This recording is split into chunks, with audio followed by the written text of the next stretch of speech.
मसला ये है कि इस वक़्त बांग्लादेश के जो प्राइम मिनिस्टर हैं तारिक रहमान, उन्होंने एक ट्वीट किया। उन्होंने कहा जनाब कि मार्च 25 1971 is observed as a genocide day on the okay of genocide day उन्होंने ये कहा। और उन्होंने कहा कि हमारी जो 25 मार्च 1971 को ये एक डिसग्रेसफुल एंड ब्रूटल डे था। तो basically who is the target? Who is the target? The target definitely is Pakistan. और ये बातें जो उस वक़्त हम कर रहे थे ना कि it's too early to conclude. ये बहुत अर्ली है ये कंक्लूड करना कि जनाब यूनुस साहब हैं अभी तो शायद चीज़ें जो हैं वो बेहतर हो जाएँगी। भाई I don't by this argument. I don't by this argument at all. मैं ये समझता हूँ कि ये जो कुछ ये कर रहे हैं जो लीडरशिप है इस वक़्त बांग्लादेश की, they should have not said and done this. उनको ये नहीं करना चाहिए। उनको अगर आप इस तरह की स्टेटमेंटें जारी करते हैं तारिक रहमान साहब, तो ऑब्वियसली फ्रेंड्स इन इंडिया तो बहुत खुश हैं कि जनाब पाकिस्तान की इस वक़्त डिप्लोमैटिक हो रही थी, बड़ी कि रेलेवेंस है, ये है, वो है, और देखें कि ये जनाब देखें उन्होंने छक्का मार दिया। ये वही कह रहे हैं, ये जेनोसाइड का मतलब पाकिस्तान को तो वो लिंक कर रहे हैं जेनोसाइड है। ठीक है जी, तन की आर्मी जो है वो उसने क्या किया उस वक़्त, ठीक है जी।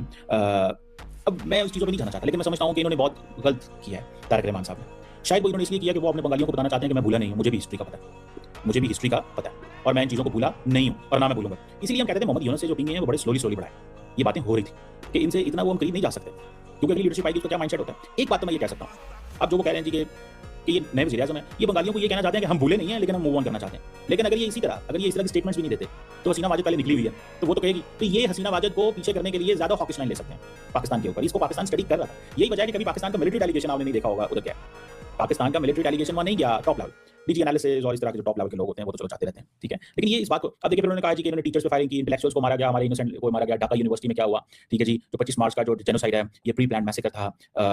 ये सारी बातें, और उन्होंने कहा जी कि अ, जो 8वीं 8th ईस्ट बंगाल जो रेजिमेंट थी चिटागांग के अंदर, उसको वो कह रहे हैं कि उन्होंने जेनोसाइड जो है वो उसको रिवोल्ट किया, along with the liberation war जो कहते हैं, अलोंग विद द होथीज़ कह रहे हैं उनको, मुक्ति बहिनीज़ के साथ। वो मुक्ति बहिनीज़ के साथ जो वो बात कर रहे हैं। अब ये जो कन्वे कर रहे हैं कि जी ये जो सारी मैसेजिंग कर रहे हैं, इससे क्या मुराद है? और वो कह रहे हैं कि जनाब हम ये बताना चाहते हैं कि इंडिपेंडेंस की क्या वैल्यू होती है, ये प्रेजेंट को भी पता होना चाहिए, फ्यूचर जनरेशंस को भी बताना चाहिए। और हमारे शहीद हैं और हमने बड़ी ग्रेट लिबरेशन वॉर लड़ी for equality, humanity, dignity, social justice के लिए, और हमें ये सब कुछ करने की ज़रूरत है और हम एक democratic and self reliant Bangladesh है। सो उन्होंने पाकिस्तान का नाम नहीं लिया, लेकिन कंडेम तो पाकिस्तान को कर रहे हैं ना, बात तो पाकिस्तान की कर रहे हैं। लोग